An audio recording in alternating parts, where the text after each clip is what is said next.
But there's a lot of value in here, and God meant to tell us a lot of things, but certainly He didn't mean to say this, and this can't be from Him.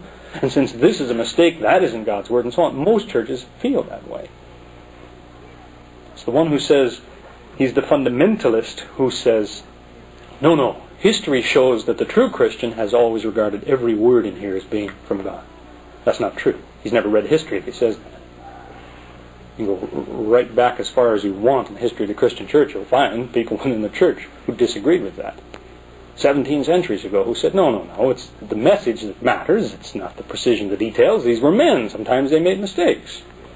These are just history. It's the same as the Muslim would say about the narrations of the Prophet, hadith. They say, valuable, yes, but if you start to insist every word is true, you may get in trouble. Because it's not Quran. Quran comes to you as a revelation. Hadith, these are what men say. That's why we spend so much effort in trying to establish the truth of something. To say, it came from this man, and this man reported, and we check these things out. But they don't have the same status. What does history show? Well, this too shows the difficulty that somebody's in. If he tries to tell you, history shows that true Christians have always regarded this as divine, well, what's he holding in his hand when he tells you that? The Bible, which is what? History. And contains what? Mistakes. So, in effect, he's undone himself. He said, history tells us this. Mind you, this history, in fact, the one that's connected with my whole argument, has some mistakes in it. So, I'm not suggesting that's the Muslim position to say you can't trust history. I'm saying he should keep that in mind if he's putting too much emphasis on tradition, and yet the very sources of that tradition contain mistakes within it. So it is that we come back to another understanding of things. You see, as I mentioned, this verse, Isaiah 40:8, where they say the word of our God stands forever. Well, it's true that some will give that a different meaning. They'll say, well, that doesn't mean the words that are in the Bible, the exact words, will stand forever. It means the message will not be changed, won't get lost. What God meant to say won't get lost in the shuffle. That, too, is a possible meaning. And it's a good idea for people who will separate words from message. And if somebody will do that, they'll tell you it's the message, not the precise words, that matter. Remember, he said that the next time he tells you that the Bible contains the Injil. Because what he's trying to tell you is the words of the Injil are in here. And you're trying to tell him, no, maybe the message, but not the words. In fact, you have an example of the kind of thing I'm talking about in Luke chapter 11 and in Matthew chapter 6 is the so-called Lord's Prayer, or the Our Father. Christians recite it, but in these two places where it's given by Jesus to say, pray this way, and he gives this prayer, there's two different versions of the prayer. They're very similar, but a little bit different wording. And as it happens, Christians choose one over the other. So, it's obvious when you look at this, well, Jesus' exact words are not reported then, are they? Because we have two versions of the same thing. So it must be his message, not the actual words that matter. Now it's important to remember that if somebody will concede that point, that okay, it's the message, not the words. Because what often happens is, at least in the fundamentalist camp, if you ask a man in a place where he said, okay, it's not the exact words, it's the message, that he has eliminated this basis of belief. That may be one of many reasons he has to believe, but he has eliminated that one, which is often used by people who write volumes on the perfection of the Bible. There's one called Theomatics, which is supposed to be showing you the numerical miracles of the Bible. One man named Ivan Panin wrote 43,000 pages by hand about the numerical miracles in the Bible. It's another subject, of course. But what's funny about that is they're telling you this is a miracle of arithmetic, this book. And yet if you point out to them that Matthew says that 3 times 14 is 41, they'll tell you a small mistake. It's 42. Among others. I mean, if you cite Ezra chapter 7 versus Nehemiah chapter 9, where it gives you conflicting statistics, they'll tell you a small matter. You cite from the books of Samuel and Chronicles that it tells you about 40,000 horsemen here and 4,000 here that tell you a small mistake, somebody lost a zero, and so on. It's beside the point that Hebrews didn't have a zero at the time. They had to spell the words out.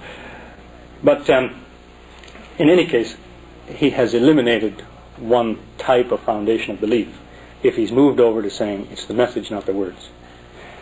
So it is, again, as I say, Ingeo is at best a message that is found in the Bible, not the actual words. In other words, what they should be saying to you, or at least claiming to you more accurately, would be to say, we have the Bible, what we have is some information about the Ingeo. It shouldn't be saying, we have the Ingeo. Arabic translations of the Bible usually do that. They'll say, we have the Injil.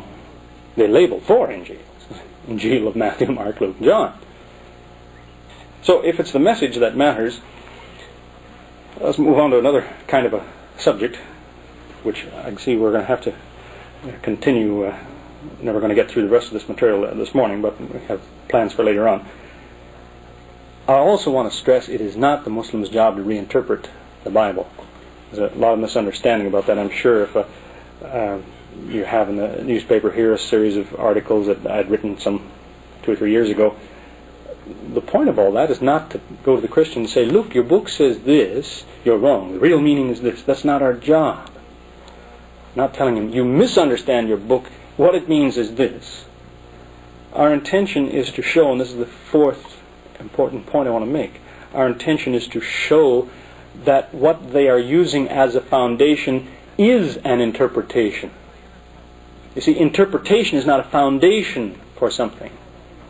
If you have some evidence that you gather and you say, this evidence proves such and such, well, you're wrong if there is some other meaning that could be given to that same evidence. See, as long as your evidence has more than one meaning, then you still haven't really proved your case. You may have given some good indications for it, but as long as somebody can say, no, that doesn't necessarily mean this, could mean that. As people may say that the earth is flat because of the appearance of the horizon on the ocean. It's a nice straight line. The earth is flat. Well, maybe. But in fact, if the earth was round and big enough around, that line would still look like it looks. So you haven't proved it's flat yet. So you just have compatible evidence. As a matter of fact, if the earth was flat, it wouldn't look like that. But that's the kind of thing I'm trying to illustrate is that as long as you're just interpreting something, giving it a meaning, you haven't proven it yet if somebody can give it another meaning. We just mean to point out that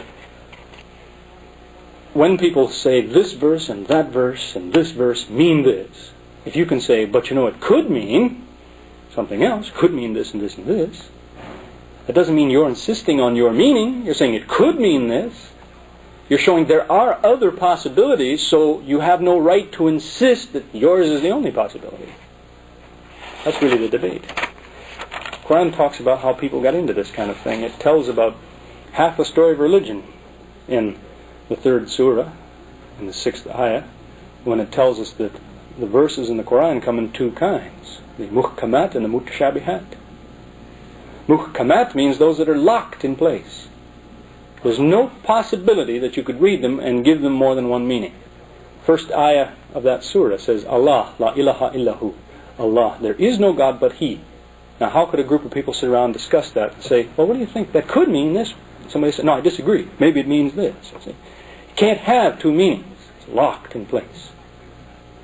And some other verses are mutashabihat, which means if you tear them loose from the page, you take them over here, you can give them 2 or 3 meanings. Give them many meanings. If you take them loose from the foundation of the book, which is the muhkamat, take them out of context, you can make them say all kinds of things. There's a man wrote a little booklet proving to Muslims that Jesus is God because of what the Quran says about Him. And what he does is he quotes a handful of verses which he rips loose from the page and gives to you. This ayah warns you that if you're always paying attention to those things that are ambiguous and you forget about the ones that are locked in place, you go astray. And the reason that the Quran is like that is because there's not a defect in the book. It's because it's a book that talks about itself. The Quran talks about the Quran, which means that each piece can't stand all by itself, otherwise you have 6,100 pieces. You don't have the book.